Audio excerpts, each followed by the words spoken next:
Avec cette distinction, effectivement, nous avons tenu à rendre hommage au souverain chérifien, ce grand artisan de la paix, du développement humain durable et d'un islam tolérant. En ce contexte géopolitique mondial très tendu, dominé par les amalgames, et l'islam mis au banc des accusés par une laïcité juridico-politique.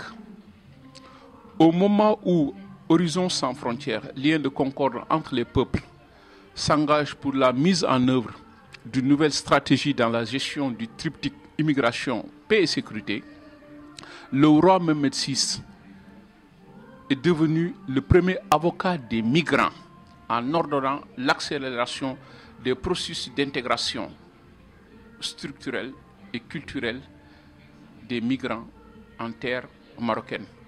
Au moment où, effectivement, ces mêmes migrants sont victimes de xénophobie, de racisme, de rejet, je parlerai de ces expulsions récentes en Algérie, je parlerai de cette politique européenne qui consiste aujourd'hui à gérer les flux migratoires en dehors des frontières européennes qui sont devenus des lieux de souffrance et même des cimetières, voire les migrants.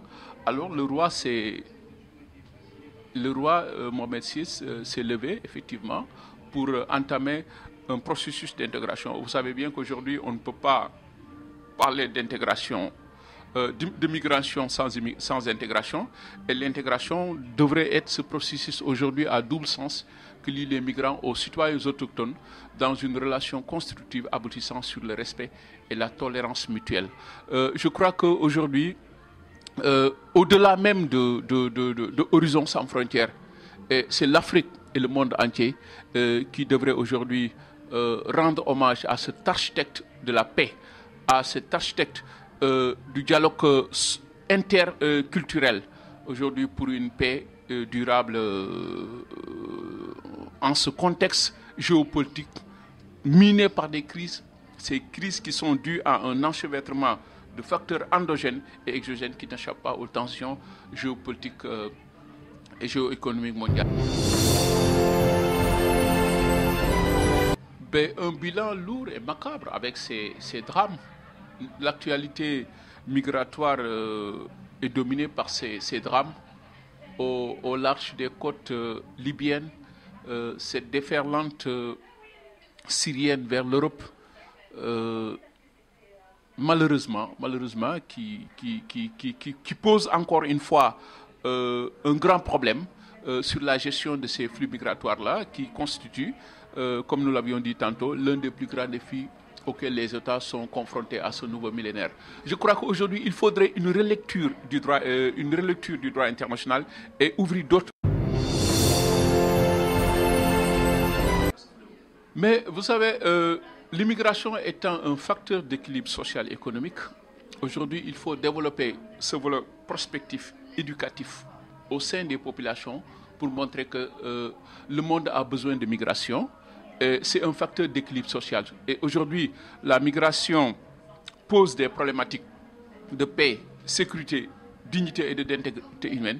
Il faudrait des lois beaucoup plus universelles pour protéger les plus faibles. C'est un facteur d'équilibre social, comme je l'avais dit tantôt. Et il résulte que la paix et la sécurité en vue d'un développement humain durable influe sur une meilleure gestion de ce flux qui pose problème. Et c'est là encore nous allons rebondir sur le roi Mohamed VI en disant tout simplement, en ce contexte encore très tendu, miné par des discours populistes qui dominent sur les terrains, miné par ces drames, miré par l'islam mis au banc des accusés. Je vais faire allusion au Brexit qui a été un tissu de mensonges. Vous avez vu la domination de Donald Trump, etc., etc. Donc tout ceci pour dire qu'aujourd'hui nous avons besoin d'une architecture de sécurité entre les peuples et le roi est en train de jouer ce rôle-là.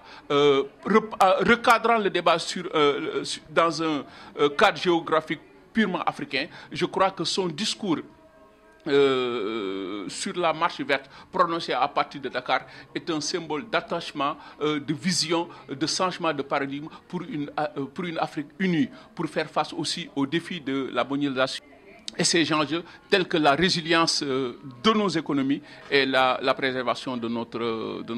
Je crois qu'aujourd'hui, l'Afrique a besoin d'un leadership et il incarne, moi je dirais même au-delà même du peuple marocain, Mohamed VI représente aujourd'hui le roi des peuples africains aujourd'hui. Je crois que il est le seul leader capable aujourd'hui de mettre le continent africain sur les rails de l'émergence. Ben oui, ben nous, vous savez, je crois qu'au-delà même de Horizon sans frontières, c'est toute la diaspora qui vous remercie. En tout cas, la migration en général, qui vous remercie pour votre soutien constant. Vous avez été d'un soutien constant depuis que nous sommes venus en Afrique pour relancer le débat sur ces problématiques de l'immigration qui effectivement posent beaucoup de problèmes à travers le monde.